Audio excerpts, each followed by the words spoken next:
Hello guys, welcome back to my channel. ఇవాళ అయితే మనము ప్యాంట్ స్టిచ్చింగ్ వీడియో చూద్దాము. కటింగ్ వీడియో ఆల్రెడీ లాస్ట్ వీడియోలో పోస్ట్ చేశాను కదా.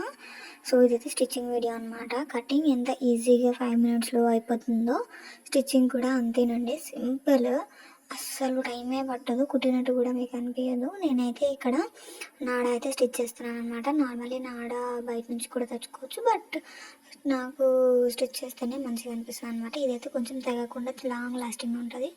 సో దాని తర్వాత ఇక్కడ నేను బెల్ట్కి అదే హిప్ బెల్ట్కి మనకి జెయింట్స్ అనేవి వచ్చాయి కదా. సో ఆ జెయింటింగ్ అయితే నేను ఇక్కడ చేస్తున్నా. ఈ వీడియో కొంచెం క్రాస్గా పెట్టి తీయలేనట్టున్నాను. సో ఇది కొంచెం స్ట్రైట్గానే ఉంది వీడియో, ఏమనుకోకండి. ఇక్కడ వీడియోలోకి వచ్చేస్తే ఇక్కడ నేను మొత్తం జెయింట్స్ అనేవి చేసేసుకున్న తర్వాత ఇక్కడ నేను ఒక చిన్న టిప్ అనేది చెప్తా. టిప్ అనుకోండి, ట్రిక్ అనుకోండి, నాకైతే మా మమ్మీ నేర్పించింది. సో నేను చెప్తున్నా.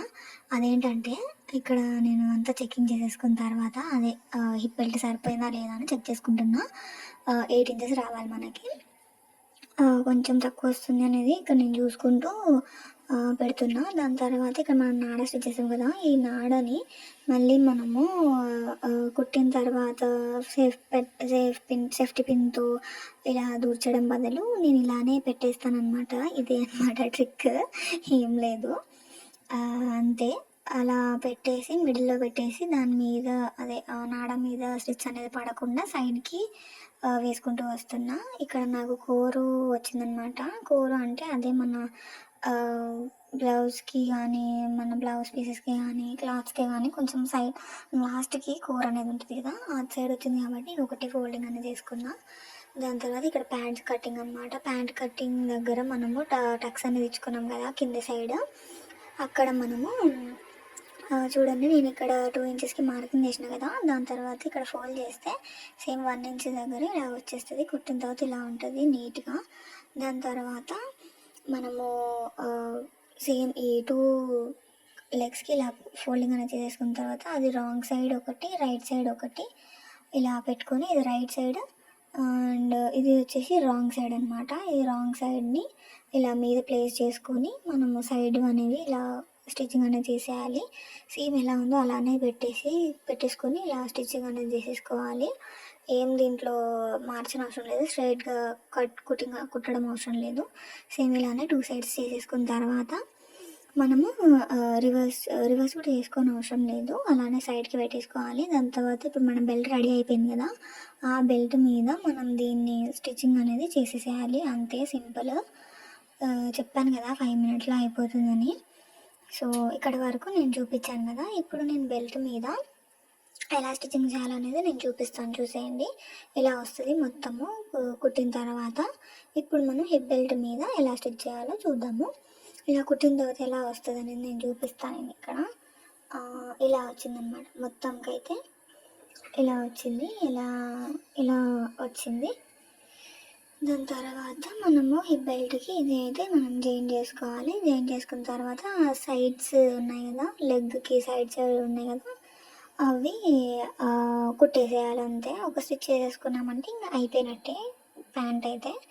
అది కూడా నేను ఎండ్ వరకు చూపిస్తాను. కుట్టిన తర్వాత కూడా మొన్న కుట్టిన టాప్, అదే కుర్తీ, ఇంకా అండ్ ఇవాళ కుట్టిన ఈ ప్యాంట్ రెండు నేను ఎండ్ వీడియోలో చూపిస్తాను ఎలా ఉంటుంది అనేది. ఇక్కడ ఇలా ఫస్ట్ ప్లేస్ చేసుకొని ఫ్రంట్ సైడ్, ఇది రైట్ సైడ్ అనమాట. రైట్ సైడ్ ఇలా మంచిగా ప్లేస్ చేసుకొని ఇక్కడ ఒక చిన్న టక్స్ ఇచ్చుకుంటున్నా. ఎందుకంటే మళ్ళీ మనము బ్యాక్ సైడ్కి ఎక్కడ వస్తుంది అనేది మనకు తెలియాలి కదా, అందుకని. ఇది రైట్ సైడ్, ఇది రాంగ్ సైడ్ అనమాట. ప్యాంట్ వచ్చేసి రాంగ్ సైడ్, బెల్ట్ వచ్చేసి రైట్ సైడ్ పెట్టుకొని ఇలా మనం స్టిచ్చింగ్ చేసుకుంటూ వెళ్ళిపోవాలి. వెళ్ళిపోయిన తర్వాత మనకి ఇప్పుడు ప్యాంట్ వచ్చేసి మిడిల్ ఉంది కదా, మిడిల్ పార్ట్, ఆ మిడిల్ పార్ట్ ఇప్పుడు మనం టక్స్ పెట్టుకున్నాం కదా బెల్ట్కి, ఆ బెల్ట్ దగ్గరికి రావాలి. అలా వస్తే కరెక్ట్ వచ్చిందనమాట. లేదు అంటే మనం మిడిల్లో కొన్ని ఫ్రిల్స్ అనేవి పెట్టుకోవచ్చు, ఒకవేళ ఎక్కువ తక్కువ ఏమన్నా ఉంటే. సో ఇక్కడ నాకు ఎక్కువ తక్కువ అవుతుంది కాబట్టి నేను అయితే ఫ్రిల్స్ పెట్టుకుంటున్నాను. నార్మల్లీ అయితే వాళ్ళు ఇచ్చిన సైజ్కి అయితే ఫ్రిల్స్ ఏం లేవన్నమాట.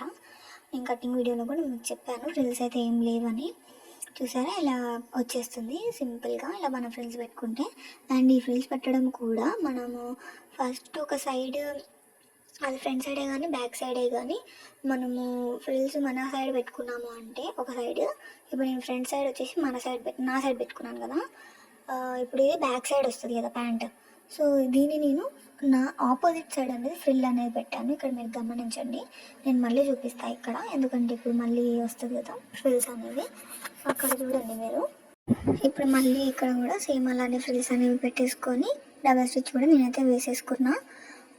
ఎందుకు అంటే నాకు ఆల్రెడీ స్టిచ్చింగ్ వచ్చు కాబట్టి. లేదు అంటే మీరు ఏం చేస్తారంటే ఓన్లీ సింగిల్ స్టిచ్ వేసిన తర్వాత ఒకసారి అయితే ఓపెన్ చేసి చెక్ చేసుకోండి ఎలా వచ్చిందనేది. నేను ఇక్కడ చెక్ చేసుకోవట్లేదు. దాని తర్వాత నేను ఇక్కడ సైడ్ జెయింట్స్ కూడా చేసేస్తున్నా. సైడ్ జెయింట్స్ దగ్గర కిస్తా పాయింట్ వచ్చిన దగ్గర కూడా మనం ఒకసారి చెక్ చేసుకొని ఒక స్టిచ్ అయితే వేసుకోవాలి. వేసుకున్న తర్వాత ఓవరాల్ లుక్ అయితే ఇదన్నమాట.